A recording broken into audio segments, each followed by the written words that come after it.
আমি জানি যে আল্লাহ রহমত বিএনপি ক্ষমতা আসবে। এই জামাত কিন্তু অধর্মলোক না, জামাত ধর্মলোক, ঠিক আছে?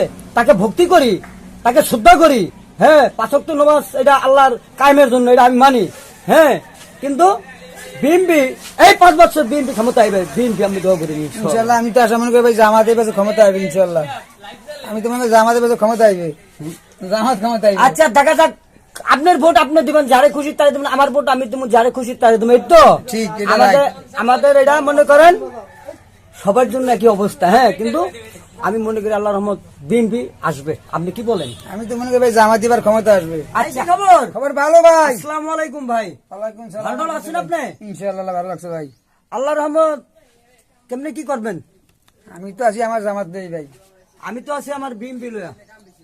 এটা আমি আপনি কি বলতেছেন বলেন একটু শুনি। আপনি দাওয়াতটা দিচ্ছেন। তো দাওয়াত দিই ভাই জামাতে ভোট দেওয়ার জন্য আমি।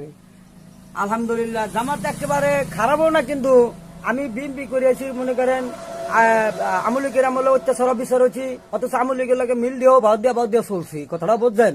জি, খুব কষ্টে চলছে। আমার মাথাও এক এক কয়বার ফাটাইছে, হ্যাঁ। এই এনটা 3 খান দিয়ে ফাটা আছে।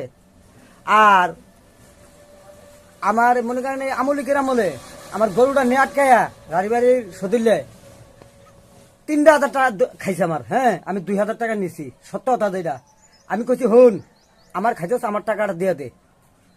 অত মানুষের মার বোনের একসাথ করে গেলে তো অত্যাচার অবিচার দেশের উপরে অন্যরকম ভাবে চলতো।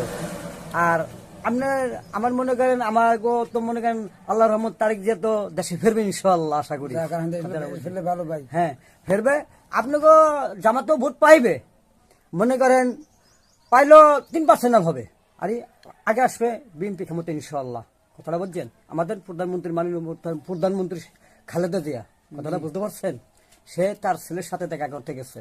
আল্লাহর সুলমান আমি ইনশাআল্লাহ ফিরে আনবে, আশা করি। আমি তো ভাই অনেক আটটামারি জামাত করি। আমি তো আশা করি ভাই জামাত ইনশাআল্লাহ যাইবে, কারণ আমি তো অনেক জায়গায় যাই দেই মার কাছে শুনি। এবার জামাতেরই বিজয় হইবে। এবার আমি মনে করি যে অত্যাচার অবিচার বিএনপি বহুত হয়েছে, হ্যাঁ, আওয়ামী লীগের হাতে। আপনাদের হুজুরের উপরে কিন্তু আমাদের খালেদা জিয়া কোনোদিন এরকম করেনি। দেলোয়ার হোসেন সাইদির যে ফাঁসিটা দিল, ফাঁসিটা কি দেওয়া হইছে? আপনি বলেন? হ্যাঁ, দিছে কে? হাসিনা দিছে। তাই ওরা করছে অত্যাচার অবিচার। কথাটা বুঝতে পারছেন? দেশের ভিতরে আর তার দল ফলেরাও অত্যাচার অবিচার করছে। কথাটা বুঝছেন? আমরা তো ভাও দিয়া ঈদ দিয়া কোন রকম চলছে দিন কাটাইছি। দেখ ভাই অনেক কথা বলছি, আপনিও বলছেন, আমিও শুনছি, আমার কথা আপনি শুনছেন। হ্যাঁ, কথা আমাদের যদি ভুল ত্রুটি হয় ভাই মাফ করে দিবেন। আপনিও আমার কথা যদি ভুল ত্রুটি মনে কষ্ট পাবেন না, যদি ভুল ত্রুটি হয়